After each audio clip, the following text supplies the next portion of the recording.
To do that, I'll bring in my panel, Senior Fellow and Chief Economist at the Institute of Public Affairs, Adam Creighton, and the CEO of the Page Research Centre, Gerard Holland.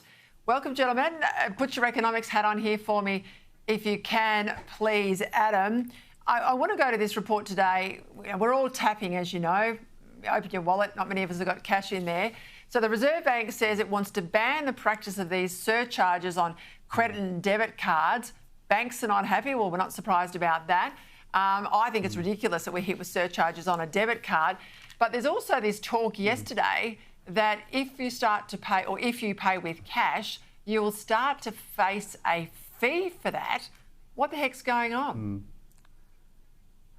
Well, Peter, I would say that this is a good example of bureaucrats not really knowing what they're doing. This is a young grad back in 2003. I was actually working on the first round of credit card reforms, and of course they allowed merchants to surcharge for the first time. And so this is basically a complete reversal. The thinking then was that there should be some sort of surcharge because credit cards are an expensive form of payment, debit cards are very cheap, and the cheapest of all is cash. And there had been a subsidy going from cash users to credit card users, basically. So that was the thinking behind what happened back in 2003. So now this is a complete reversal. The problem was, of course, some merchants had been massively overcharging, 3%, 4%, things like that. And that was crazy. That was unfair. So, look, I think this is unusual. And I think what the Reserve Bank should have done really is just to put a cap on the charge that merchants can charge, say, for credit cards. But they haven't done that. They have banned it. And as you pointed out, there could be a charge for cash, which was the cheapest form of payment back in 2003. So I don't know why there should be a surcharge for cash. And in fact, the conspiracy theorist in me says that they don't want people using cash because they want to get everyone over to digital currencies. I think you're right there. I think you're absolutely right there. Let's go to these green go zones, Gerard. The government pushing its 82% renewable power target by 2030. Is pulling out all stops. So they're going to go harder and faster to get done in the next 4 or 5 years that they haven't done in the last 10.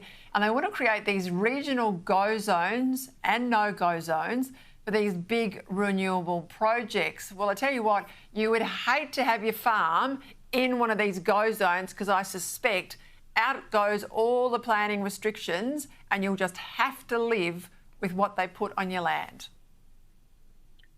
That's exactly right, Peter. And I was listening to your conversation with David Pearl earlier, and nothing could logjam productivity more than subsidising and underwriting projects that are unproductive, huge sinks of cash between the renewables, between these transmission lines as well. But to add to that, exactly as you've mentioned, farmers don't want it. You just have to look at Jacinta Allen's reception at the Bush Summit last week to get the kind of feeling and sentiment that we are feeling out here in the bush. The fact is communities aren't being consulted. When communities are consulted and they say we don't want it, they get bulldozed over. There's no plan for rehabilitating this land. There is no plan for recycling these quite toxic and dirty elements that are in these panels. There's no plan for what to do with these massive concrete plinths that hold these wind turbines when they're done. The only plan is to bulldoze it over the bush. I think they factored, well, there's no votes in the regions. They all vote national. And so this is what's happening to our regional communities. And it's devastating. And we have to stop it any way we can.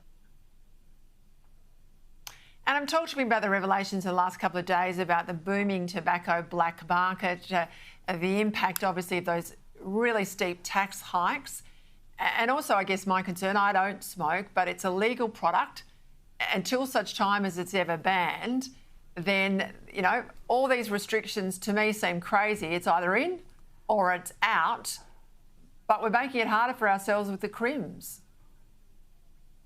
Yeah, look, that's certainly right. I think this is basically the biggest public policy fiasco, I would say, in Australian history. The federal government's lost $9 billion a year of revenue. I think smoking rates have probably gone up. You'd actually say there's criminal cartels now throughout the country which are going to be very hard to dislodge. It's just a disaster. Basically, the government should be halving, I think, roughly the excise rate to drive the crims out of business. But because of their arrogance and hubris, they are very unlikely to do that. They're probably going to spend more money on enforcement, but it's not going to work. Because as you saw in the Prohibition in the United States in the 20s, basically once these gangs are established, they are extremely hard to dislodge, and you just basically have to get rid of the Prohibition, which in this case is extremely high excise rates. Yeah, it's shocking. You're right. Public policy failure writ large. I'll leave it there, gents. Adam and Gerard, thank you.